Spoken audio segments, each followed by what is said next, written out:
Salut, on est devant une Kuhn FC 4060, la faucheuse qui est là.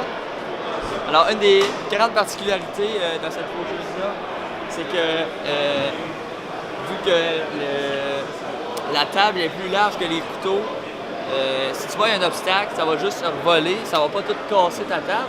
Et en plus de ça, si tu as un obstacle, disons, qui vient à sauter, qui vient abîmer tes toupies, bien, la toupie, elle va comme se casser elle-même de l'intérieur du mécanisme, puis elle va se lever, puis elle va s'en aller.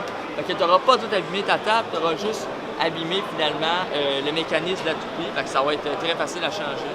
Elle est aussi faite vraiment plus solide que les autres modèles, juste à cause de ça ici. C'est quelque chose de très fort et très pratique.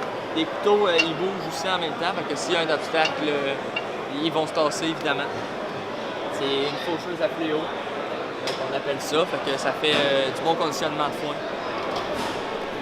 La grande particularité de la faucheuse, c'est que tu peux faire deux sortes d'andins, soit des andins petits pour faire de l'ensilage, ou des andins tout bien épandus pour comme faire un préfanage. C'est ça qu'on voit ici. On peut retourner à la table, elle a deux fonctions. On peut la changer de bord pour faire des beaux andins qui vont spreader comme égal dans le champ. Ça va être déjà comme pré-fané, tu n'auras pas besoin de faner après. C'est une économie de plus pour les agriculteurs. Aussi, qu'est-ce qu'on peut faire, c'est qu'on peut enlever ces petites tôles-là, on peut les enlever totalement pour pendre encore plus le matériel dans le champ. Alors, c'est un avantage de plus que Kuhn offre. Alors, c'est pas mal ça. Une autre particularité de cette faucheuse-là, c'est qu'elle a un gearbox pour les conditionneurs. Alors, tu peux avoir deux fonctions. Si tu fais, disons, de la luzerne, ça ne tente pas de tout abîmer ta luzerne. Fait que tu peux mettre une fonction, ça va tourner moins de fois par minute.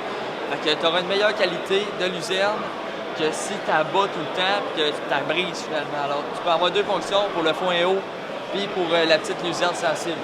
C'est quelque chose de bien le fun. Puis une autre particularité qui est unique, on pourrait dire, à la compagnie Kuhn, c'est qu'au contraire de toutes les autres faucheuses, ils n'ont pas de ressort traditionnel. On peut voir ici que tout est là. C'est un remplacement du ressort. Et ça aussi, c'est un remplacement du ressort. Donc ça, ce que ça fait, c'est que quand, disons, quand tu le baisses, ça se tord.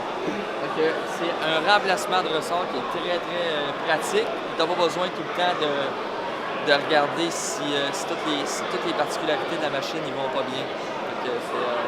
C'est un avancement dans le monde du foin. C'est quelque chose de très nice, selon moi. Pour conclure, cette machine-là, c'est une machine qui a besoin de 100 forces de tracteur pour la tirer dans les zones plats, puis un petit peu plus de force dans les zones vallonneuses. C'est une machine qui vaut autour de 35 à 40 000 dans l'état où est-ce qu'elle est, ça veut dire avec toutes les fonctions de plus qu'on a rajoutées. C'est une machine qui va être très intéressante à voir dans les champs cet été.